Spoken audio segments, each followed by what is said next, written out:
I wonder, you just rattling off that list makes me want to ask our listeners in the comment section, send us an email, exploringmore@zoweh.org.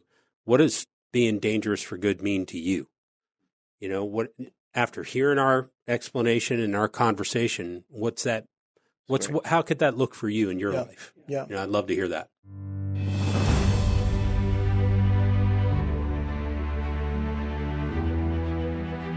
With God, there is always more. More love, more life, more freedom. Welcome to Zoweh's Exploring More with Michael Thompson. C.S. Lewis once wrote, "Our Heavenly Father has provided many delightful ends for us along our journey, but He takes great care to see that we do not mistake any of them for home." Join me and the team as we explore the kingdom together, discovering the deep truths and offering encouragement for the journey. There is always more. Welcome, friends and allies, to the Exploring More podcast. Michael Thompson hanging out with two of my good friends and teammates, Josh Overton and the infamous SJ, who Ubiquitous SJ. Yeah. What does that mean? Spell it. That's a good word. You Yeah. can spell it. I can if I think about it. Yeah. Can I have a definition? Synonyms. Right. So we're in the studio and wanting to. I want to talk about this thing that we have been kind of pushing out over the last year or so. It's in King Me. It's been something that has resonated with us, and so we've kind of turned it into a bit of. I mean, brand is kind of the commercial thing to say, but this is kind of identity. This is something that's capturing. Like we would have this on. Well, we put it on shirts and mugs and stuff like that. But Sure. But we are, and there's a reason that we're doing it is because it seems to strike a chord. We've got a few things around the shop that we have published or have put out there that strike a chord with men. And I say this a lot because in men there seems to be a chord that can be struck. Mm-hmm. And this idea of dangerous for good. Yeah. And so I thought we could talk about some different things about where it came from and why it matters and the invitation to. I don't even know that it has to be masculinity. I think there's women who also would love to be dangerous for good. Sure. And so what does that mean? And what are we promoting? And, all of these kind of things. I thought we could have a conversation. Let's see how long it goes. It could end up being a couple episodes, but I think this needs a deeper exploration and a deeper conversation that could even add more meaning to what we mean when we say dangerous for good. Yeah. For our listeners / viewers, why is Josh here? Like, why did you invite him? Well, what's your role? And he can respond to that. Well, you can say that, your thoughts, but Josh, when he first came here, was not dangerous for good. No. And now he is. He's working on it. Yeah. So he is the poster of the before and the after. Yeah, that's right. You should have seen him. It was like Captain America. It was Captain Rogers. Yeah. But the before and after. That's rougher now. I got the serum. You got the you got the. That's right. Got in the tank and got the muscles. Yeah, no. So what is your real quick? What is your role at Zoweh? You can talk about. Your. Don't talk about dangerous for good yet. Why are you here? Who are you? All of that. Because have you been on here before? I have not. I didn't not think on so. the Explore More podcast. Yeah, no. Other podcasts. I've been on the B list. Yeah. Welcome to the big league. That's right. I got caught up. My name's Josh Overton, and I've been a customer of Zoweh since 2011. Right. If you've been to our weekend or been around, you've heard me share the story. SJ and I, our friendship goes way back. Started with an invitation and another invitation and another invitation. And, man, 13 years later, here I am from an invitation from Michael back in 2020 to come be a part of the team. And, my background is church ministry, and I've always loved the idea of going after the hearts of others. And so I said yes. That was an easy yes to come be on the team. And then we got to decide what my hat looked like, right? What hat was I going to wear? So between social media, marketing, that's kind of my day-to-day realm, if you will. And yeah, so responsible for this cool hat that you see here, working with Cole and some of the other guys on our team. Very recent, very new. Yeah. Yep. We really just I want to help communicate externally what we are experiencing and the mission that we're going after internally. I want to help project that to you, our viewers, our listeners, to the world. How do we bring more life, love, and freedom? The way I love to say it is from your hand to your heart to your home. So that's what I get to do every day. Yeah, and you may likely hear something about hand, heart, home in the days and months ahead. And one of the things, Josh, that was easy, you said you used the word easy a couple times, in Josh and his family's kind of transition to Zoweh, these were things you were doing, kind of maybe a change of hats or a different color or, from the former team that you were playing on and playing significant roles. I mean, you were doing a lot of what you do at Zoweh.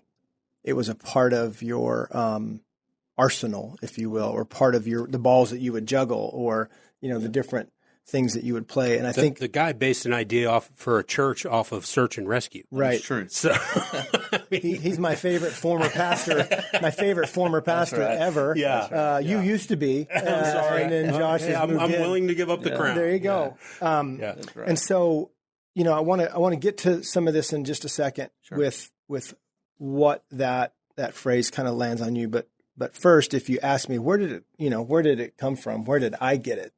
Because it's been published in King Me, and it's a thing that we've said from up front for a few years, and it's something that's resonated with me. Well, the story real quickly is I heard it from a staff team member at Ransom Heart named Bart Hansen, and he was telling a story of his son. This is 15 years ago almost.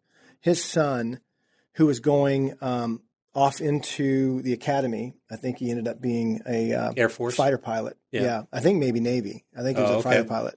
I think, and went to Top Gun and all that stuff. So there are Air Force fighter pilots too. By the way, the audience is going to. I hear you, but I'm thinking of the naval Naval Academy in Annapolis. The aviators that So he was.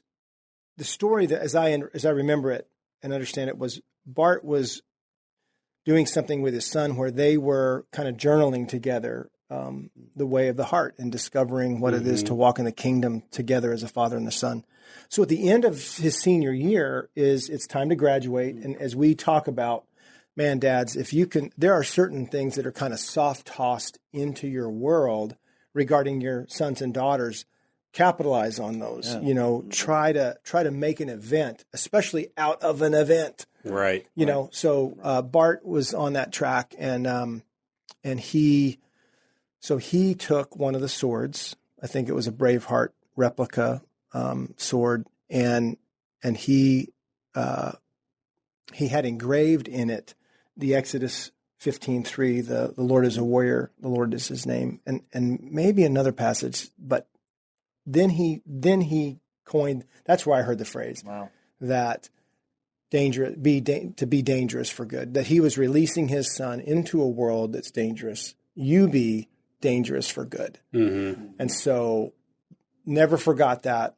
I think any man would love to have that ceremony from his dad to say, "You have what it takes. Now go be dangerous for good." And so I had my idea of what that meant and how that felt when I heard it. But so that's the first time I heard it. So now I'm going to do the interviewing. What do you remember about it first being presented to you? And we'll talk about some other things and some other passages and different things. But I think personally, when did it land on you? When did you hear it and go, I want to be that, or that's possible, or whatever that elicited in your heart and soul. Mm-hmm. Yeah, I'll jump in. And I think for me, the first time I saw it really illustrated was at a weekend, one of our weekends. And one of the things that we do at the beginning of those weekends is we show images that we often associate with Jesus, right? And we go through the slideshow, and Mr. Rogers is up there, and kind of Jesus with the sash holding the lamb, and that was how Jesus was definitely portrayed to me, right? Mm-hmm. And there is this meekness of Jesus, this kindness for sure, No doubt, which is very, very critical and important. But then we showed the pictures of William Wallace and Aragorn, and I knew what those characters represented in those stories and how they embodied. I mean, if you had the definition of dangerous for good, I'm pretty sure Aragorn's picture is right beside it. Right. Because he is that, right? And so you joked about Steve Rogers in Captain America. Yeah. You know, what's so great about Captain America is that's who he always was. Right. He needed a little extra something to help him kind of step into it. yeah, Mhm. But he embodied that. Yeah. And he represented that. And so, yeah, hearing it at the weekend and then beginning to see Jesus as that first, he is the embodiment of being dangerous for good and talking about justice, but also mercy, grace, but also truth. yeah, That to me is what dangerous for good yeah. struck in me. And I wanted to aspire to that Yeah. for sure. Yeah. Yeah. To just back that up, a couple things. We use the Dorothy Sayers quote about what they've done to the Christ is they've pared the claws of the Lion of Judah and made him a household pet. Yeah. Yeah. You know, and so you're like, dang. Yeah. You know, so I think it's a huge place to start. Thank you for taking us there. That Jesus, Philip Yancey says in his book, that you don't crucify Mr. Rogers, you know, and so nothing against Mr. Rogers. We're just saying that there's a part of Jesus, the Lion of Judah, that was very dangerous to the first century, to the Pharisees, to the Romans. I mean, if you want to kill somebody, there's some kind of threat to some system or something operational that you are supporting and that you want to see continue and not what we talk about, the rebellion. Yeah. We're talking about that a lot these days, the rebellion that leads to the Reformation, that leads to restoration. Yeah. And so we're, you know, this idea of dangerous for good is a really wild idea. And your image of Jesus, that's a beautiful place to start. Thanks for going there. I love the Philip Yancey quote, but I would challenge that by saying, and I don't disagree with it, I understand his point in the context of the book, but what Jesus did was very Mr. Rogers-like as well, in stopping and talking with people that society overlooked or considered were unclean or unworthy of talking to or unworthy of pursuing. And when I think about Mr. Rogers, man, I loved that movie. Beautiful Day in the Neighborhood. Yeah. I mean, watching, I've heard Jim Shanae, our elder sage on the team, along with, you know, Jimmy McCauley and Mike Glenn, say that one scene in the diner where he's sitting and just listening and asking good questions and then encourages I can't remember the reporter's name, but he's just encouraging him to think about Lloyd. Thank you, Lloyd. He's trying to. Now all I can think about is Lloyd Christmas, but but he's encouraging him to think about things differently and relationships differently, and that's an important aspect. I remember, Michael, years ago, we kind of put Mr. Rogers up on the screen and said, "Do you want Jesus to be like this, or do you want it to be like more like Mr. Wallace?" It was an either-or question. Mr. Wallace, William Wallace. It was more of it felt to me like a either-or. Yeah. And I think it was probably 4 or 5 years ago, maybe more now, there was a transition to both and. And what we're not saying when we say dangerous for good is that you have to be a Navy SEAL or lop someone's head off to be dangerous. It can be dangerous to follow your daughter into her bedroom after she's slammed the door in your face and find out what happened and what did I say, what's really going on. I mean, that can be a dangerous thing. It can feel like a dangerous thing to do. Certainly a dangerous thing to do in the context of the kingdom. Yep. That's all well said, especially, we're trying to give words and descriptions and what does that look like? It's a great image of, well, who do you need in some different moments in your life? And yes, there's times I need, when we think of the Elder Sage Initiative, this is awesome. Is there times that you need Miyagi, to teach you? Do you need that savior person, that savior image to teach you how to defend yourself? Yeah. Especially against spiritual forces that the scriptures are very clear that oppose your life in Christ. So, and then do you need comfort? Do you need listening to? And sometimes you need that guy to kick some ass then you for need, you, and too, then you right? need somebody who's going to jump the fence exactly. and say, "Hey, he who's guilty without sin, you can cast the first stone." That's right. So the Mr. Rogers image isn't false; it's just part of a incomplete. Greater identity that we want to understand. And I think nobody's done this better than The Chosen in recent months and years, right? Yeah. It's like he's, we can leave Mr. Rogers, alone for a while. But when you think about, somebody willing to go in and break the rules on the Sabbath, to go in and, into an area where has pretty much been forsaken, the Pool of Bethesda, and you see that depicted in The Chosen. Oh, yeah. It gives you graphic,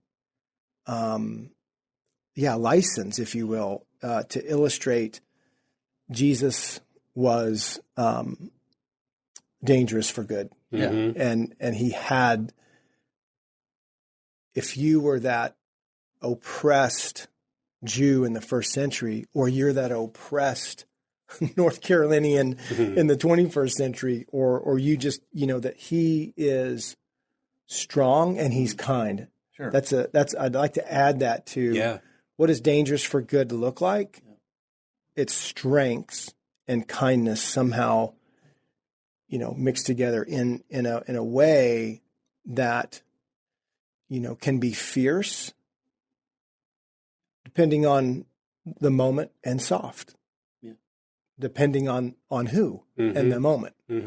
Right. So when you heard of it, dangerous for good, do you remember where, when, and what? It was Top Gun weekend, for sure. I mean, we had shirts. You had shirts at the time. We had, before you, bro. Yeah, and it just said, That's right. We I did didn't have remember a little, what it said on the front. Oh, it was on the front. Yeah, dangerous for good. Yeah, it was on the front. And it had the Allies on the back. Yeah, and then I think there was one where it was Top Gun on the front and it said dangerous for good on the back or that. So, I was just seeing it at the weekends. We were kind of cool back then, but we got real cool when Josh. Yeah, man. I mean, we didn't call it DFG. No. So even having the y'all had enough acronyms already. We did have a lot of acronyms. We did. That's a good one. But how did it land? Like, was it? It was inspirational, and it was inspirational. But I think at the time too, it was. I didn't really know what that meant fully. That's one of those things that when I share about coming to the weekend the first couple of times, like. I'm not even sure what these guys are saying. I just want to hear a little bit more about it. I want them to keep saying it, because I want to keep investigating it in my own life. And what does this mean? Yeah. And I think Dangerous for Good, definitely was one of those things, because I have it in my heart to be good. But I carry around so much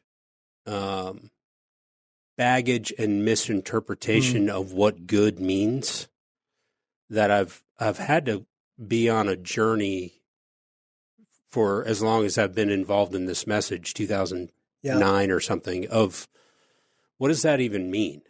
And in this case, I'm talking about good. Yeah. But we could bring up 100 other words. Well, what did that mean to you in 2009? I thought I knew. Right. What does it mean to you now? What does it mean to be dangerous? Yeah. It means a very different thing to me now than it did in 2009. Yeah. So interesting that you said it that way. So, Heart of a Warrior was published in, I think, 15 or 16? 15. 15, yeah. Yeah. Started writing it in maybe 12. And the sentiment of dangerous for good is a part of that, because, and the subtitle was really, before you can become the warrior, before you can become a badass, before you can start swinging the sword, Sure. you need to be loved. Mm-hmm. You need to be loved out of some of that condition in which we all, I'm telling you, this is a 99.89% masculine infection. Mm-hmm. I learned to be a good boy rather than a loved boy. Yeah. And we're not putting our families and parents and stuff on trial. I'm just saying that is just so rampant and so consistent that you have to overturn that edict in a man's life before he really can become dangerous for good. Yes. That being a beloved son, receiving love, that's what is good. Because this is what you were touching on. Like, what does that mean? Being dangerous for good. Well, advancing the kingdom. How? Loving, strength, kindness. You know, what does that look like? What does that feel like when somebody encounters somebody who's dangerous for good? Would they even know? Well, they probably would know if you weren't more quickly than they might know that you are. Yeah, man. And you know, I love what you said, because it's about the consistency across, you know, the masculine landscape of that, trying to be a good boy versus being a love boy. And what does being a good boy mean to you? And what does it mean to me? For you, it might be striving, proving, excelling, making sure you see the scoreboard, look how good I did. For me, it might be something different. It might be, I have to stay invisible to be considered a good boy. Yes. Yeah. I mean, so all of that complexity. All of them have behavioral complexity. Absolutely. And reward, or at least not getting punished. The reason before you can become the warrior, you must become the beloved son is so true, is because before you can become the warrior, you have to stop proving. Yeah. Or hiding and being afraid. Or operating out of your false self is what we would say at the weekend. Right. If you can break free from whatever that looks like for you, now you can really enter the training circle of what it means to be a warrior. What does it mean to be dangerous? Yeah. In the context of the kingdom. In the context of the kingdom. Really well said. All right, so we'll take a break. Yeah. And then I want to come back and throw a few more definitions around and just kind of keep digging at this. Yeah. And keep mining at this. So we'll be right back on the Exploring More podcast in just a minute. Every man has a kingdom. Not every king rules well. Like a living piece in life's checker game, you are moving across the board towards your time of greatest authority and impact. But what kind of king will you be? In King Me, I want to guide you through the 6 stages of the masculine journey and invite you to walk with God into healing encounters and validating experiences. Through this, we can learn to wield love as our greatest weapon and provide a kingdom where hearts are free. Every man does have a kingdom. Not every king rules well. You can. It's your move. Now available on Amazon. See kingmebook.com for more details. Welcome back to the Exploring More podcast, and we're going to continue. Josh thought the break was going to be longer than it was. That's right. Yeah, we're actually going to take a break. So we're going to keep going, and I want to read a couple things that I just had to look up because you know, our friend David Burnett. Shout out to David Burnett. He's a big definition guy. Like, what does that mean? Yeah. You know, what does Webster say about it? What does Strong's and Vines say about that in the Greek and stuff? So shout out to my brother in arms, DB. So here's one of the definitions for dangerous. Likely to cause problems or have adverse consequences. So what do I add to the end of that? For whom? Good. Yeah. No, for whom? That's right. Who are we causing problems for? Right. What's the That's adverse? Right. Who are we creating adverse conditions for? So I'm back to when you said Jesus. Yeah. That's it. Sure. Yeah. Right. That's him. Because he just did all that stuff everywhere he went. and usually there was somebody. Disruptor. That's a great disruption. That's a great word. Yeah. Provoking, disrupting. and depending on who you might be inviting. So against cultural norms, against some standardizations. I mean, this is all pretty tricky when we live in a culture that is really constantly, in the current and in the waves of norm. And when you are living within the context of your own little culture that you've created that works for you, air quotes, right? You've been doing that a lot lately. I have been doing the air quotes thing. It works for you, right? I had to say air quotes for the audio listeners. But if it works for you and Jesus comes along and disrupts that, that is problematic. Right? If your false self has been, you've been getting by with it, and you have this intersection with Jesus, it disrupts you. Yeah. And it causes you a problem. You have this problem now because Jesus is starting to open your eyes. What a thought that he's willing to provoke you or disrupt you because he loves you. I think about Nicodemus, man. Yeah. I mean, one of my favorite scenes in The Chosen. I thought they did that so well. That's a problem for him, right? With Jesus' invitation is a problem. Yeah. And I think he regrets his decision ultimately. But you had a thought? Yeah. You said disrupts. So talk more about that or other thoughts you were having.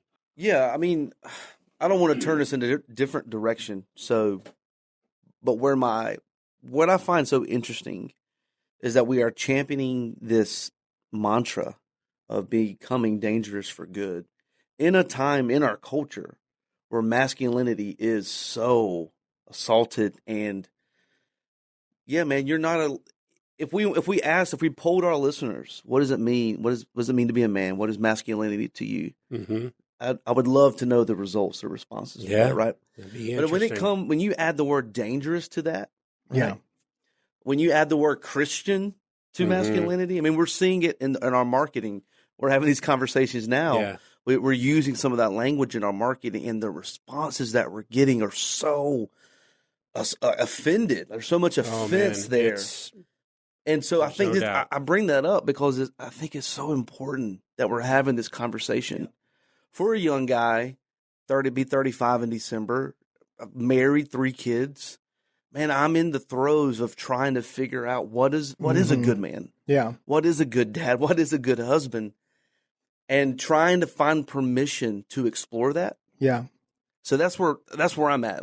That's what I'm sitting here thinking about as you guys are responding. My response is not only that, but who is modeling that for me? Where can I find that? When you talk about elder sages and where's the Mr. Miyagi's? Who can I find? Who can I trust to lead me into that? Gandalfs. The Gandalfs. I was thinking about when you were talking.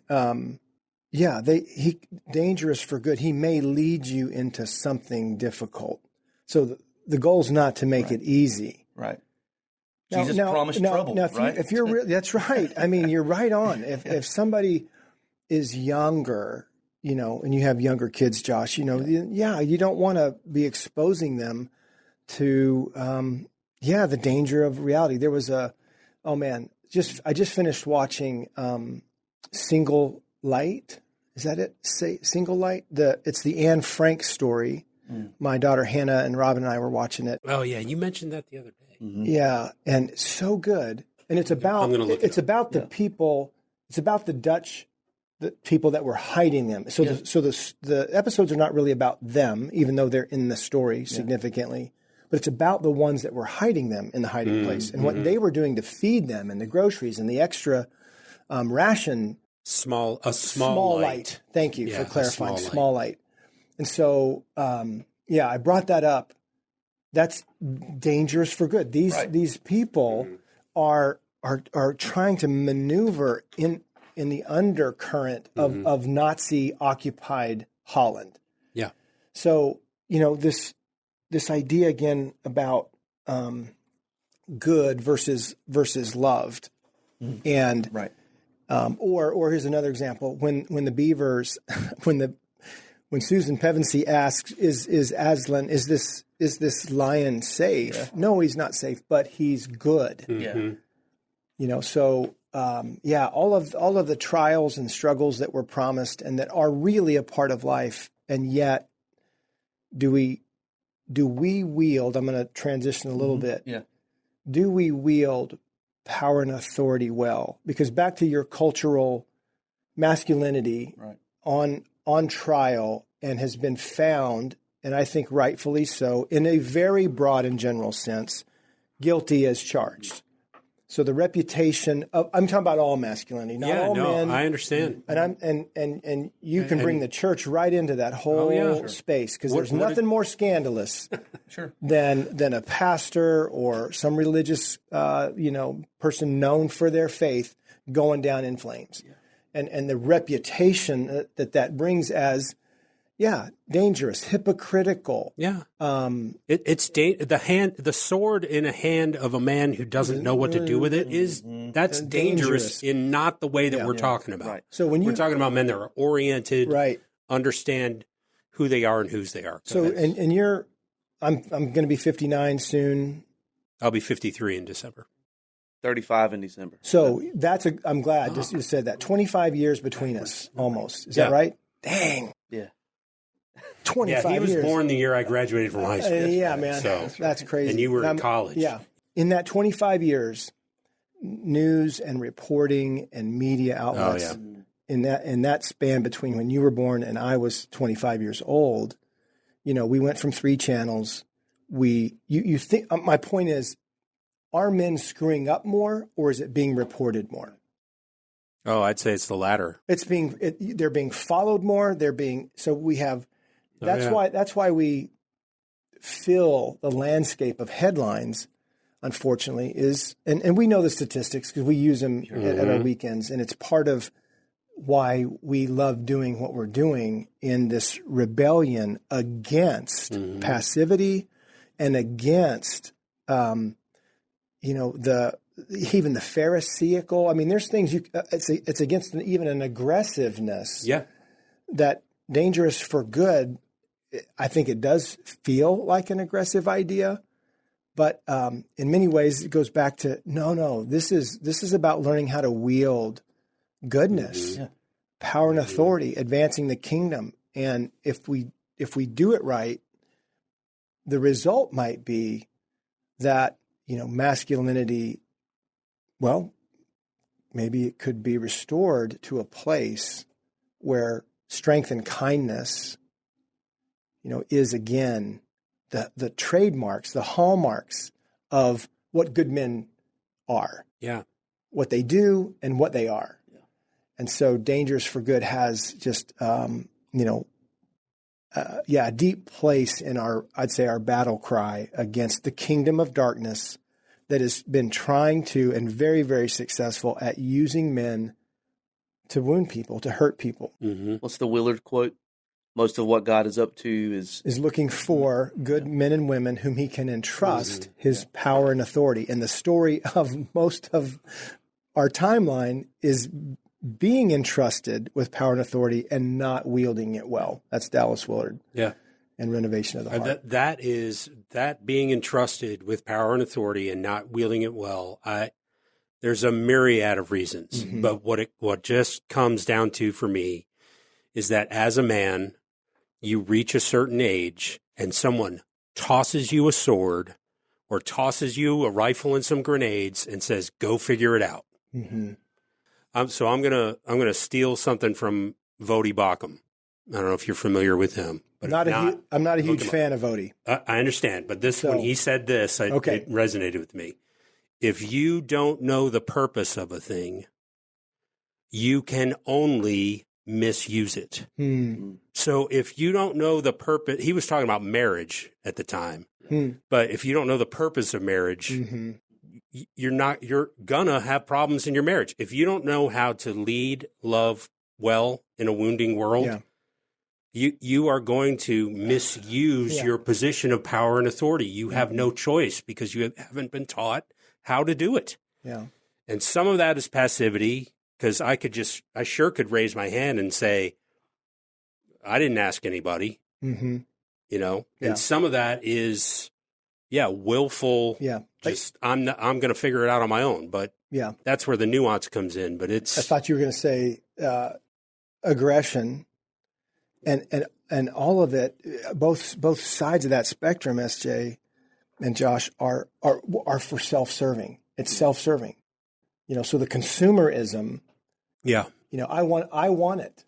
Yeah. Well, I want it. I want to play golf. Yeah, I don't care that my family needs me or whatever. It gets pretty complicated in the dynamic of marriage and parenting. Mm-hmm. So, that's a whole other series. But I think about, I wonder, we may have to experiment on this someday, Caleb, get out there and so we're not weird guys on a playground. But how do you get fourth and fifth graders to say, hey, what do you think about this? Yeah. What if I said, hey, you are dangerous for good? I think you'd see little kids making, I think, maybe that part of our hearts that resonate with that is a fourth grader. Maybe. That is now not trapped, but evolving into, this stage of warrior and king. Yeah. But I think about, all the boys that dress up, and as Eldred said, they're not pretending, they're rehearsing. Mm-hmm. What does that mean? Mm-hmm.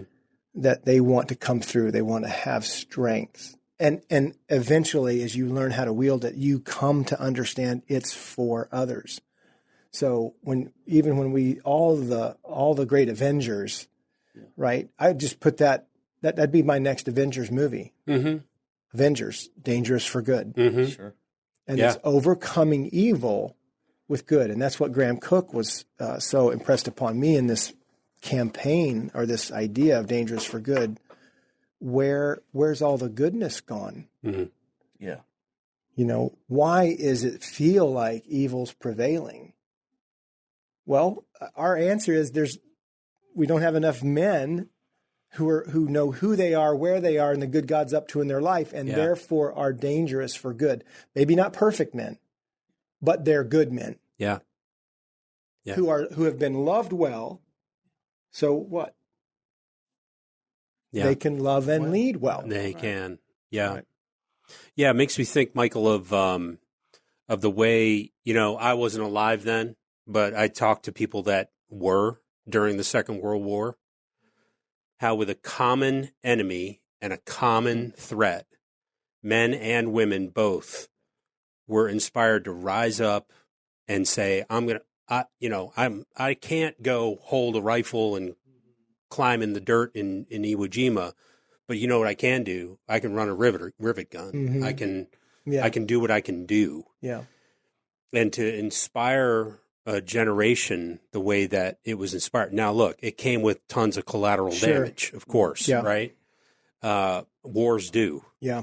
Yeah. And I'm not sure this war would be any different if we inspired, 10 million men to get behind this idea of being dangerous for good in the kingdom and move forward with them with a common purpose against a common enemy.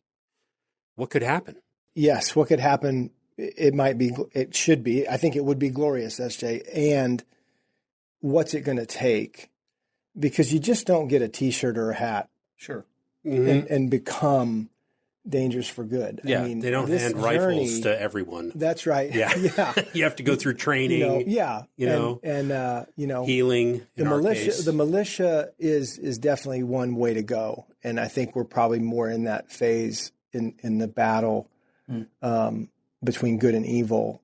We really regulators. Yeah, that we really don't have the church taking its position.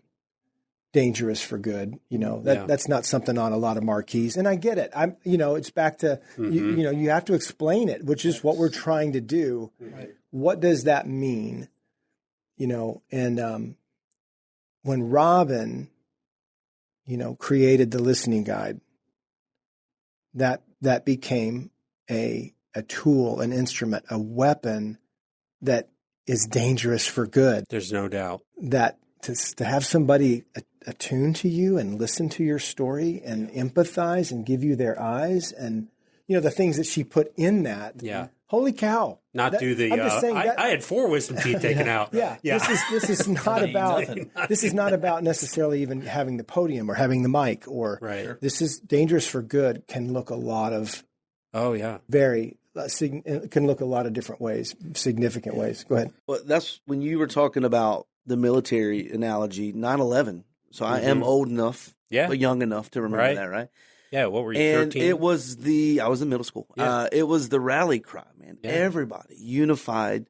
And it makes me think of under what? Under one banner, under one cause, one mission. So to be dangerous for good, Yeah. you have to have a cause and you have to have a good king, right? Mm-hmm.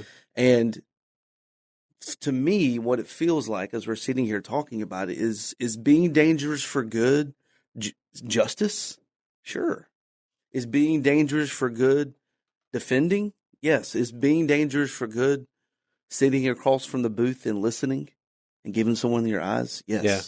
Is being dangerous for good? I mean, it is that in all these things, right?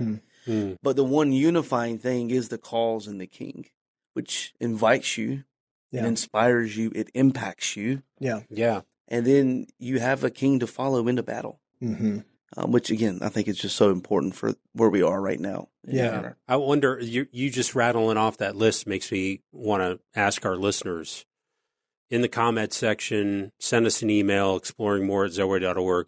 What does being dangerous for good mean to you? You know, what after hearing our explanation and our conversation, what's that? How could that look for you in your life? Yeah. You know, I'd love to hear that. So we're gonna land this one, and then I want to do, because I've got a big idea I want to turn into about where does this training take place and how does it take place? Mm-hmm. How does a man become dangerous for good if it hits that chord or is disruptive, as you said, and provokes him to take a step, or a woman, you know, in that regard? What next? So maybe that's my cliffhanger for part 2. Cliffhangers in the are good, Dangerous for Good series, and getting to the rubber in the road. Like, okay, I'm in. You know, where are we going? Yeah, where do I sign up? What do we do? And so I want to talk about that. Great. So hey, thank you so much for joining us on this episode of Exploring More. We'll get into part 2 soon. You may even see the same clothes and hats and stuff in part 2 because we record these all at the same time. Yeah, because it's break that fourth wall. That's exactly. So anyway, and if you would do us a favor, if you would like us and share us, you know that deal on your podcast platform. Like us, share us. Forward links to your friends, and get into this conversation with us about Dangerous for Good. Yeah, I think we got some more to mind in there. But anything else? Yeah, I just want to say Zoweh is a crowd-funded organization. So if you'd like to support our mission, visit Zoweh.org/give. Yep, and you can visit ZowehOutpost.com to check out our DFG line. Get your uniform and Get your Yeti. Get your Yeti. Yeah. Yep. Get geared up. Yep. So, hey, thanks for being with us. We'll see you next time on the Exploring More podcast.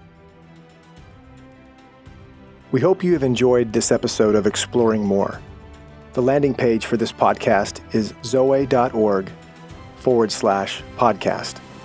That's ZOWEH.org/podcast, where you can find the show notes and various platforms to which we broadcast. You can also find us and the Life of More by visiting Zoweh on YouVersion Bible app, Right Now Media, our Facebook page, and Zoweh on Instagram and Twitter. Remember, with God there is always more, and you were made for more.